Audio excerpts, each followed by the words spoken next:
Welcome to Mission Majjhima. Ajahn, so tell us about Majjhima Nikaya 95, the Caṅkī Sutta.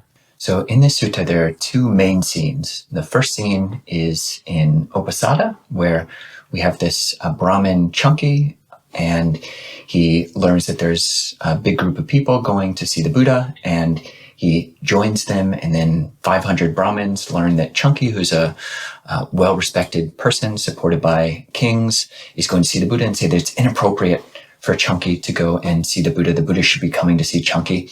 Caṅkī, in a very humble way, this is one of the main themes of this sutta, is humility. Caṅkī makes a great case that it's appropriate for him to go visit the Buddha because the Buddha, while they both are from good families, and they're both wealthy, Caṅkī and the Buddha actually gave up his wealth. The Buddha kind of goes beyond him. The Buddha, while Caṅkī is well respected, is a teacher in his own right. The Buddha is a teacher of teachers, a teacher of gods even.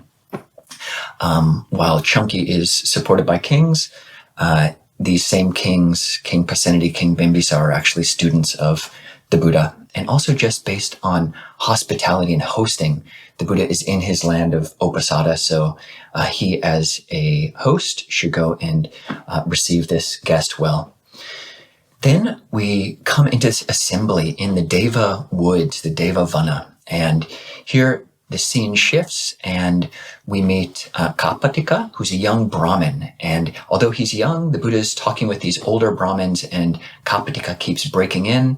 The Buddha actually says, Kapatika, Bharadvaja, you should actually not jump into these conversations. This is amongst elders, it seems. But then Caṅkī, who's just arrived in the scene, says, actually, Kapatika is well respected. And here we see the Buddha being humble, of actually stepping back. Okay, I'll listen to what Caṅkī says. He's kind of the host here. So, let's hear what Kapatika has to say. Caṅkī kind of fades out of the scene for the rest of the sutta.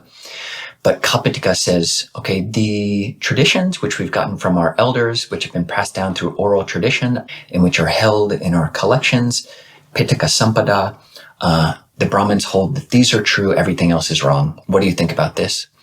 And the Buddha says, are your elders all the way back, did they hold that this is true and everything else is false? Or are they basically relying on a chain of lineage, and Kapatika has to admit that actually it does, no one themselves are saying absolutely definitively only this is true, everything else is wrong.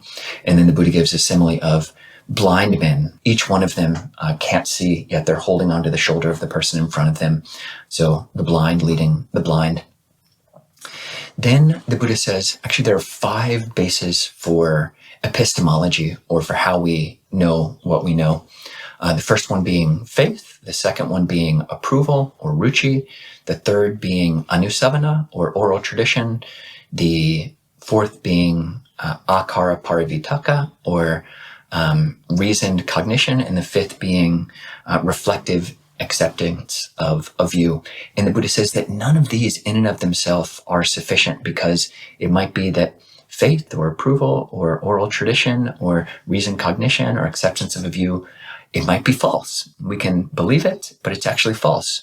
Or we might not believe it, but it's actually true. So the Buddha then suggests 3 ways of relating to truth. 1, the preservation of truth. 2, the discovery of truth. And 3, the final arrival at truth. As for the preservation of truth, the Buddha suggests that if you have faith in something, you make that known. I have faith in something. You don't say, this is true. And this is a great principle. Similarly with approval or reasoned cognition, if you think that something is true, say, I think that this is true, but you don't definitively come to the conclusion, only this is true, everything else is wrong. That's preservation of truth. The discovery of truth, the Buddha says, if you hear someone teaching, you should actually examine that teacher and say, does this teacher, is he acting in a way that seems like he's acting from greed, anger, and delusion? And is he speaking in a way which seems to come from greed, anger, and delusion? And specifically, it's not the highest bar that this person has to be omniscient or something, but just, is this person saying anything which is actually a lie? Or would they encourage someone to do something which might be for their long-lasting detriment. So a somewhat reasonable bar for a teacher. You don't have to wait for an arhat. And then the Buddha gives 12 principles, a 12-fold ladder of discovering truth, is that you approach a teacher, and then you pay respects to that teacher, and then you lend ear to the teacher, and then you hear the Dhamma, remember the Dhamma, examine the meaning, accept the truth after reflecting on it. Then you put forth desire. Based on that desire, you put forth effort, you weigh it, and then you strive, and then you realize. That's the discovery of truth. And what is the final arrival at truth? The Buddha says the repetition, development, and cultivation of those very same things. And the Buddha further gives what are helpful for the final arrival of truth, and then he basically gives that same list of 12 in reverse order, coming back to the first of what is helpful for approaching, that is faith. So faith actually can be the beginning of this final arrival at truth. And Kapatika hears this and has faith in the Buddha and goes for refuge. And so, Ajahn, what would you like to draw out of this sutta? I love this sutta. I think it's so important in terms of framing how we as practitioners, as Buddhists, hold truth and hold saddha, what is often imperfectly translated as faith or confidence, placing of the heart.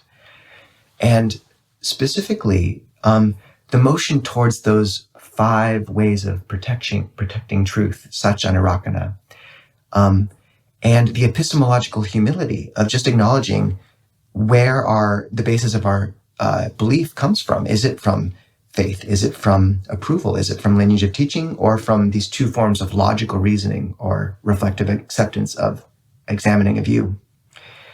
And that if whatever we predicate our belief systems on, just saying that much, this is where this comes from, but I don't know for sure. Ajahn Jayasara points to this as the route to world peace, where if all religions could just be humble enough to acknowledge the limits and the basis of their knowledge, that we can all really coexist with that kind of humility. I would say that it's very possible to look down at those who go ascribe to a belief system just by faith, without really seeing how fragile a belief system predicated on the latter 2 of logic also is, given that these 2 foundations of truth carry such currency in the modern age, and rightly so, they're powerful. And there's limits to human knowledge. If nothing else, quantum mechanics has revealed that, trying to understand why the world works the way it does at certain levels, human logic breaks down. As a subset of the universe, human logic seems unable to encompass the whole universe. And the Buddha talks about this as one quality of the Dhamma, is it's beyond just mere reasoning. The next thing worth drawing out is the spiral staircase towards truth, the spiral of insight, the arrival at truth, satchanubodha. And first, to begin with, just how much time the Buddha spends on getting to know and trust a teacher. A huge portion of the sutta is on evaluating, are there states of greed, hatred, and delusion present in this venerable one? Because we're putting a lot of trust in that. The following parts of the ladder of insight are largely self-directed. So you need to know that you're directing that self on a foundation of teaching, which is somewhat reliable. And there's interesting other suttas which speak a little more to this. One, we just encountered a few suttas ago, Uttara, who follows the Buddha for 7 months like a shadow to evaluate him. And in the Tana Sutta, it says one can know the character of another only by living with them, not for a short time, but for a long time. And in the Vimamsaka Sutta, which we also encountered, the Inquirer, the Buddha fleshes out this way of evaluating a teacher in a really interesting way. He says, first, one also looks and sees, are there the dangers of fame, honor, and praise, or gain, honor, and praise present in this person? If they are famous, be extra careful. And to know that, is this venerable one restrained through fear or through genuine purity? And how you know they're restrained through genuine purity is that when they're with others who have a different level of virtue, they don't despise them. They don't disparage others and exalt themselves. There's not that kind of push and pull of projection. And then finally, just to look to that spiral staircase of arrival at truth. One listens to, has faith, goes pays respects to a teacher. And I think that word respect is important.